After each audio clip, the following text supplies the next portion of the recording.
At this point in the evening, the projected winner of the Iowa caucuses has just started giving his victory speech. We will keep an eye on that as it happens. We will let you know if there's any news made in that speech, if there's anything noteworthy, something substantive and important. The reason I'm saying this is, of course, there is a reason that we and other news organizations have generally stopped giving an unfiltered live platform to remarks by former President Trump. It is not out of spite. It is not a decision that we relish. It is a decision that we regularly revisit. And honestly, earnestly, it is not an easy decision, but there is a cost to us as a news organization of knowingly broadcasting untrue things.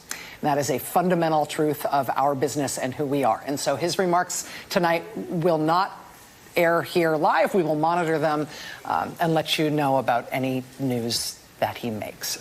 If Maddow had allowed her audience to listen to President Trump for themselves, they would know that President Trump made his victory speech all about unity. He even praised his opponents in the primaries and said that we all need to look together as a party to November. Watch.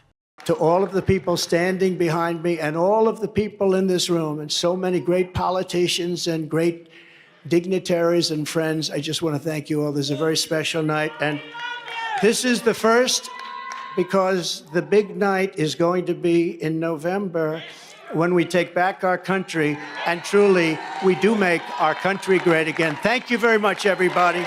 Great honor. Thank you very much. Thank you. Thank you very much.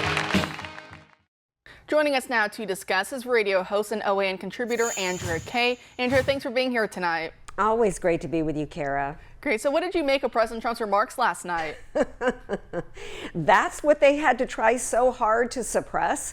And you're so dead on, Kara, when you talk about projection, right? Oh, we don't relish having to suppress First Amendment rights. We don't relish trampling the Constitution, but we have to do it for your own good because we're the network of truth and we can't project lies.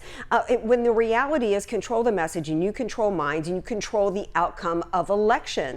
And they desperately wanted, she wouldn't even say, she called him the winner of the Iowa caucuses, wouldn't even say his name. These media outlets are so angry that their influence hasn't worked and that Donald J. Trump won in a landslide in Iowa. And they're desperate to try to control the elections once again as we go into November. They are the outlets of lies. They are the outlets, the media are the propagators of lies and untruths and misinformation. And Trump proved that in his speech last night. That he did. I even had some relatives who used to be quite left-wing, quite Democrat, living in the LA area, and they were texting me last night saying, you know, wow, Trump did a great job. I loved his speech. You know, they're completely over and sick of Biden and the Democrats because they're living it firsthand, right? Living under one-party rule for so long. It doesn't end up going too well. And so a lot of, longtime Democrat voters, even a lot of them are starting to get sour. And so the fact that they really were appreciative of Trump and his victory speech and everything else and decided to text me about it, I thought, hey, that sounds good right there. But there was a lot that was going on last night. One of the interesting points, of course, MSNBC really trying to pull hard for Nikki Haley.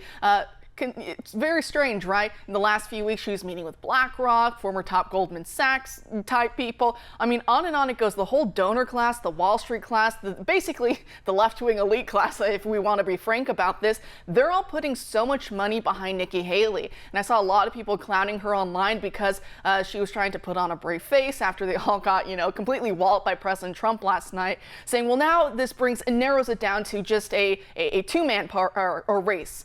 And everyone's like, well, Nikki, you came in third, so I don't know why you're touting this. And of course, if you listen to her, it's always New Hampshire. That's going to be the big one she hopes will come through for her. But what do you make of her showing last night and saying that it's now down to two and she's the third? She's the odd man out here. Yeah, it was like crazy. I mean, it's like, yay, Iowa. Thank you, Iowa. It was almost like a rock band that goes and says, yay, thank you, Philadelphia, when they're in San Francisco. It's like it just didn't even make any sense.